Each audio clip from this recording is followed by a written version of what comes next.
Bienvenidos a Declarando su Gloria. Efesios 1:4 dice estas palabras: según nos escogió en él antes de la fundación del mundo, para que fuéramos santos y sin mancha delante de él en amor. Santos y sin mancha. ¿Qué quiere decir estas palabras? Santos y sin mancha. Santos quiere decir separados, separados de este mundo, devotos a la justicia. Es decir, que un hombre que está separado no está mirando las cosas de este mundo, sino está buscando la justicia, está buscando vivir vidas piadosas. Y así es que nos ha escogido Dios, nos ha escogido para ser santos, separados de las cosas de este mundo. Y además nos ha escogido para estar o ser personas sin mancha. ¿Qué quiere decir sin mancha? Puros, personas puras, que nadie puede hablar nada en contra de ellos. Esa es la idea de pureza, como era Jesucristo, como fue Jesucristo cuando estuvo aquí en la tierra. Aquí en la tierra nos lo describe Pedro en 1 de Pedro 1:19 cuando dice: sino con sangre preciosa como de un cordero sin tacha y sin mancha, la sangre de Cristo. Es decir, que Jesucristo, que era el cordero, era un cordero sin tacha y sin mancha. Esa es la idea, que no tiene ningún lugar en donde se puede decir tiene pecado. Él era sin pecado, no tenía pecado. Y lo que sucedió es que Jesucristo murió por los pecadores, murió por aquellos que han creído en él. Y esa muerte es importante porque lo que él era es imputado en las personas que han creído en él. ¿Qué quiere decir esto? Que toda su justicia, toda su pureza es ahora puesta encima del creyente. Y por eso es que Dios nos puede ver puros, porque esa sangre preciosa cubre al pecador. Es decir, que desde el momento de la salvación, el pecador es puro, completamente puro a los ojos de Dios. Así es, esa es su posición.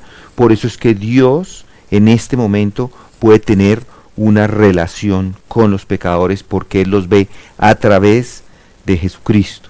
Esa pureza de Jesucristo, esa vida perfecta es imputada en el pecador. Y eso es una bendición.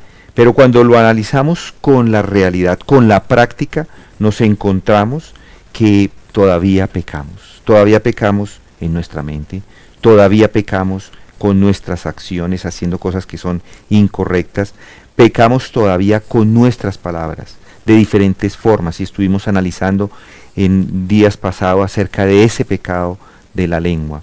Y pecamos cuando dejamos de hacer cosas que Jesucristo y Dios nos mandan en su palabra que deberíamos hacer. Es decir, que todavía la práctica no está cercana a la posición en la que nos encontramos, y es un reto para todos nosotros de tratar de poner esa práctica más cercana. No lo vamos a lograr sino el día que estemos en gloria, como nos dice el mismo Pablo en Romanos 8:23. Y cuando estemos en gloria es que vamos a estar en realidad sin pecado, sin mancha, puros. Pero en este momento estamos todavía en la práctica cometiendo pecado. ¿Y cómo podemos acercar la práctica a esa posición que ya tenemos en Cristo? Eso se puede lograr por medio de la oración. En la medida que usted ora, está logrando que esa práctica se acerque cada vez más a la posición que ya tiene. ¿Por qué? Porque se está arrepintiendo de sus pecados, porque está buscando la santidad por medio de la oración, porque está permitiendo que Dios trabaje en su corazón por medio de esa oración.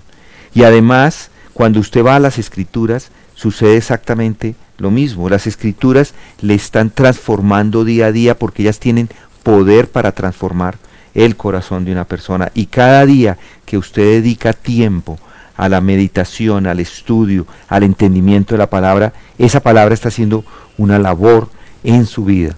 Entonces, en la medida que usted ora, en la medida que usted estudia las Escrituras y en la medida que usted le entrega su vida, su control al Espíritu Santo que ya mora en usted, en de esas tres formas, usted está acercando más la práctica a la posición que ya tiene por estar en Cristo Jesús. Entonces yo le animo hoy a que piense en qué áreas está teniendo sufrimiento con el pecado, en qué áreas está cediendo al pecado, y arrepiéntase de ellas, estudie las Escrituras, deje el control al Espíritu Santo para que eso en este día sea un momento de entrega de su práctica a la posición, que se acerquen estas dos en este día. Esa es mi oración, ese es mi deseo, es mi oración para mí, es mi oración para ustedes. Y medite en ello y busque a Dios en oración, en las Escrituras, y entregando al Espíritu Santo todo el control de su vida. Con esto nos despedimos, nos vemos mañana si Dios quiere.